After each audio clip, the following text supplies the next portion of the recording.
Hi guys, last week of December and my weekly update for learning to day trade penny stocks on the US market. So it wasn't really much on my hit list for this week. I tried one trade which didn't work out, so I'm going to walk through that. Kind of like a first green day bounce, but I class it a bit more as a dead cat bounce because it kind of went all the way back down to where it started. So the retracement was a lot more, so it's a slightly different setup, but the same kind of thesis as what I normally would trade for a first green day bounce. So gonna go to the chart. So ticker was MWG, and there are multiple reasons why I wouldn't have taken this trade. But there was a couple of reasons why I did take it as well, but it's more like a C plus setup. So daily chart over here. See, this is its day one move, and then it's just faded off. And I was looking to play it for a bounce on this day, which you can see it's starting to do it the day after. I would class this more, as I was saying, a dead cat bounce, just because it's gone all the way back to where it started. So the retracement is, so it's retraced its entire move.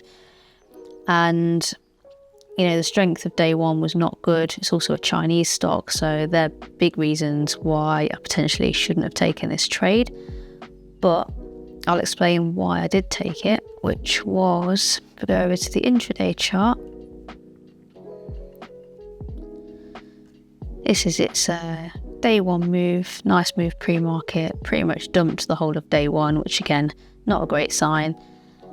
And then it's in this downtrend over multiple days, and I thought there was multiple touch points on there, and it could break out of that downtrend, and that could potentially lead to a bounce. Not just that, but looking at where it was basing on this day after hours was exactly where it started its explosive move after hours on this day here. So that's kind of my thesis for taking it, and also the volume drop off from day one over the retracement days was nice as well. So yeah, I took the trade. Let's go into the 1 minute chart.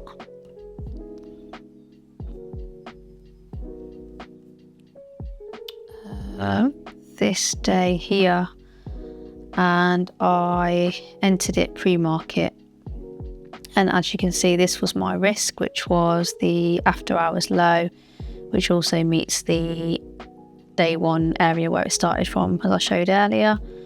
And then it actually broke that risk, and I cut the trade pre-market and took about a 3.5% loss on that.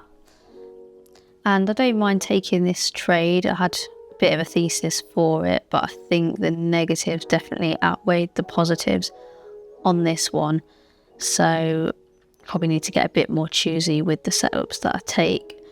Having said that, I am still only trading the setups that I know and where I do have a thesis on. I'm not messing about with things that I shouldn't be. So that's good. I've definitely developed more discipline in that area, because before I was getting swept into trading day ones, which is okay as well because I was doing it on small size. But I'm really just trying to focus on the setups that I know.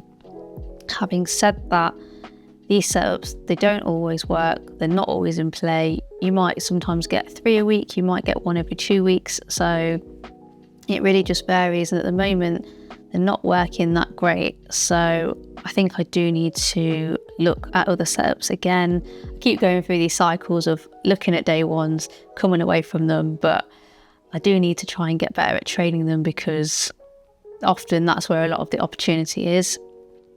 And it is nice just to add more strings to your bow to be able to trade multiple setups and not just the same one. As I said, these don't always work out. This was definitely not a premium setup, but I gave it a go. Didn't work, and it's definitely good to show both sides of the trades, ones that work, ones that don't work, the pros and the cons. So that was the setup. I would class it as a dead cat bounce because it's gone all the way back down to where it started. That's my understanding anyway. I could be slightly wrong on that. But yeah, MWG, dead cat bounce. So most of my trades are red at the moment, going through a bit of a downswing. Need to get back to the studying and try and adapt to different markets, maybe look at some new setups and try and get better at those. And heading into 2026, let's see what it brings. Cheers for watching.